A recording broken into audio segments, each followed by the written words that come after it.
hot chili in contrast to hot potatoes. Sky with clouds and sun. Horses. And welcome to the Flat Earth Therapy channel. Today we're going to talk about light, shadow and its reflection. So we're going to first look at some different light sources. And it's quite an important thing to understand, which is very basic. So we have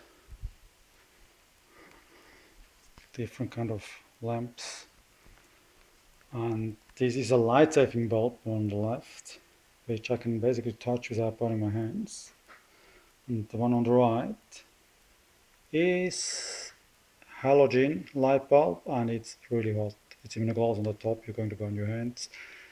The same as with a soldering machine, I could burn something on here, which is actually not hot yet, it takes a little bit. So this is radiation as well, or it burns, but it's radiation, heat radiation. So you can basically heat the room. So switch it off. Then we have here on the right an infrared sauna. This is infrared. And the reason why I'm showing this is because the sun emits about half of its radiation in infrared, and also 50% are basically different visible or non-visible light frequency. So I'm trying to establish this. That's kind of official about what infrared radiation is. So it's an electromagnetic wave of any frequency which will heat surfaces that absorbs them. Infrared light from the sun accounts for 49% of the heating of the Earth, with the rest being caused by visible light that is absorbed and radiated at longer wavelengths. So according to a 1965 Princeton University Observatory research, they basically traced infrared coming from the moon. So basically, if we do have infrared coming from the moon, means it will heat up the atmosphere, it wouldn't cool it down. That's according to me pretty clear. But what do we know today on the world of deception? But that was done in 1965. So I asked this officially. So they basically would say the infrared is absorbed by the moon surface and sent back here, which I will dispute, but NASA would obviously say opposite. So the solar system objects also reflect infrared radiation from the sun. So the sun radiation peaks in the near infrared and absorbs 0.5 microns. So the study of infrared radiation from solar system objects has given us much information about their composition. For planets and moon, which have atmosphere, infrared studies can show us how the abundance, and then I stopped the text, but they basically say if there's an atmosphere, there is infrared as well. They didn't really say it's going to be absorbed or reflected back from the moon. So what I'm trying to summarize now is the following. And so what we would have to know is there is infrared and there's visible light. And to have infrared reflect back from the moon to the planet Earth is one thing, but then actually having visible light reflected back from the moon, it's another thing. And I basically demonstrated with the reflection experiment that it's almost impossible, basically impossible. It is actually impossible to reflect light back on a stony surface, as NASA told us when they went to the moon. The moon is supposed to consist of rocks and dust. So if the moon is made out of a mirror, or, as I showed, polished aluminium or silver, or it could be stainless steel, it could reflect back. That's very possible, but not a rock. And I would challenge NASA to come forward how they explain this. And on the top, if everybody has, or some people have some additional information and inputs to start the debate on this, I think that's a very easy way to challenge NASA to come forward with an explanation which does not make sense. And that's where I'm at, is actually what makes sense. So we have senses, and they have been suppressed lately by most people. That's the way we are socially engineered. So we have senses of touch, senses of taste, and then we have common sense, which is another sense. So I'm actually trying to apply all different senses, and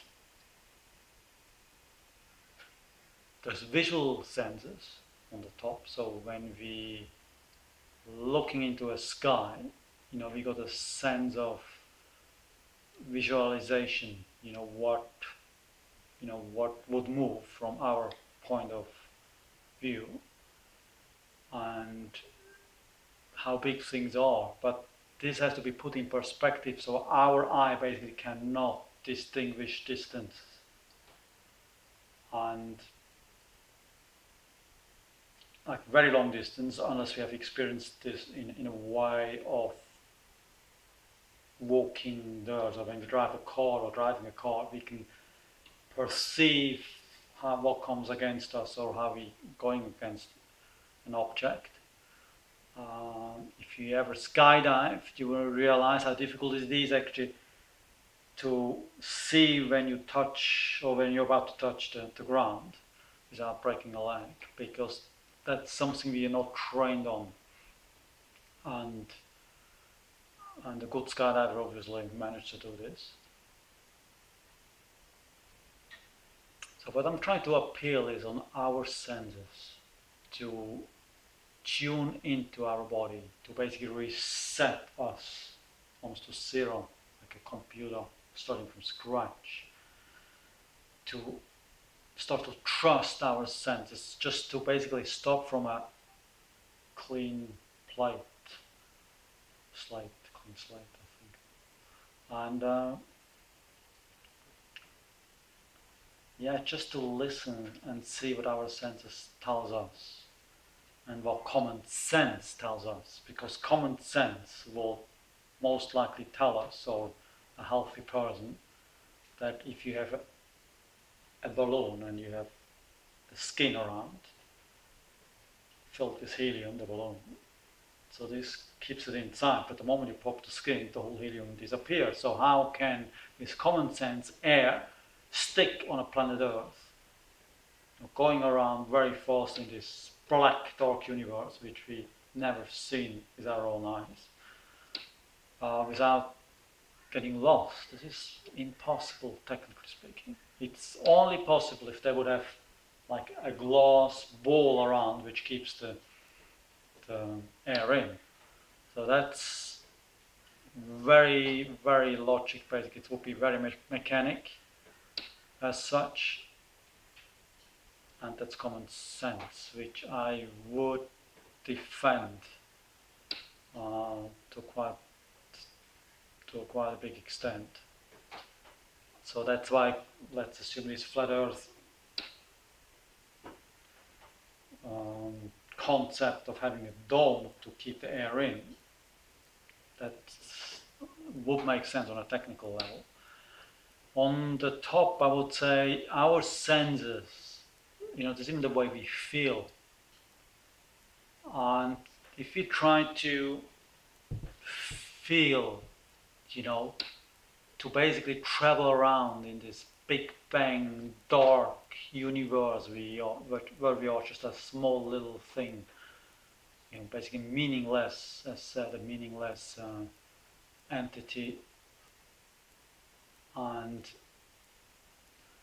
and there's all those galaxies and colorful galaxies, and it just doesn't feel, for me, it doesn't feel right. So if I see this as something flat with a dome and protected, so everything feels much more peaceful, actually safe, and definitely much more meaningful. And I think that's a very important thing, just to maybe visualize once, even if you will still believe, or if you believe we are swimming around in this universe, just to imagine once those two scenarios. Where do you actually prefer? Where do you prefer to live? In a meaningless, cruel, dark universe, or in a safe place as a dome, with a dome around, and which probably would have some deeper meaning. And so the challenge I would throw in now as well is basically the light. So there is some versions which resonates with me. So this is not common sense, this is what resonates with me, which basically would be a belief system. What resonates with me is basically that those stars are not material, they're just light. So the moon could be just light. Sun, I have no idea, maybe as well, just a light source. And the reason why I'm saying the stars are light, because I've been around patient for the last 20 years, and I really can see a pattern in astrology, star signs. And this cannot be coincidence, because I actually can tell people what star sign they are to probably 70%, and this is not possible just by guessing. So this is a real long-term experience I had, and it was based on the physical features, their reaction to pain, their reaction to trust, because if you have a patient, they trust, more or less to them, towards themselves or towards me as the therapist. So it's an amazing constellation. So I think astrology would give a lot of answers to our questions.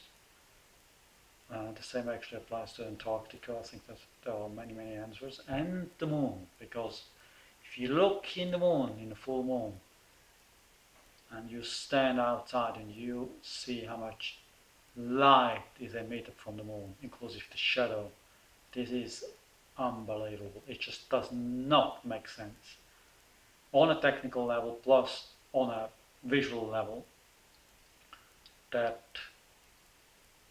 and common sense, that moonlight is absorbed by rocks and reflected back. Like if you go to a valley in the Alps, where you clearly can see rocks on one side and sunshine, or in snow in winter, it doesn't reflect to the other side of the valley. It just doesn't. So that's a very important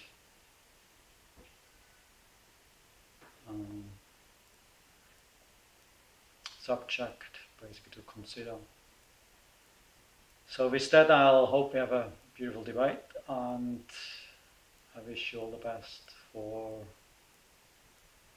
today. Okay, till later. Bye bye.